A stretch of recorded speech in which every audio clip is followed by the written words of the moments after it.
Hi friends, எல்லாருக்கும் வணக்கம். இது என்னோட மார்கழி மாதத்து கோலம். இந்த டைம் ரொம்ப மழை புயல்னால அதிகமாக கோலமே போட முடியல.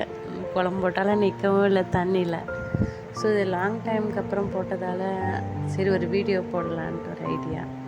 கோலம் ரொம்ப அழகாக இருந்தது, எனக்கு பிடிச்சிருந்தது. நல்லா இருக்கா நல்லா இல்லையான்ட்டு கமெண்ட் செக்ஷனில் கமெண்ட் பண்ணுங்கள். அப்புறம் இது மயில் கோலம்னு நினைக்கிறேன். அழகாக தான் வந்திருக்கு ஓரளவுக்கு.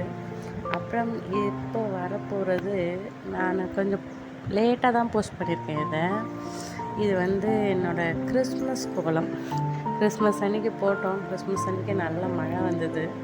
சரி, அதனால் ரொம்ப அவசரமாக போட்டோம். கிறிஸ்மஸ் தாத்தா எப்படி இருக்காருன்னே தெரியல, கொஞ்சம் பயமாக தான் இருக்கிறார் அவர். உங்களோட கமெண்ட்ஸ் எதுனாலும் கொஞ்சம் கமெண்ட் செக்ஷனில் சொன்னீங்கன்னா எனக்கு யூஸ்ஃபுல்லாக இருக்கும். Thank you friends, watch my videos.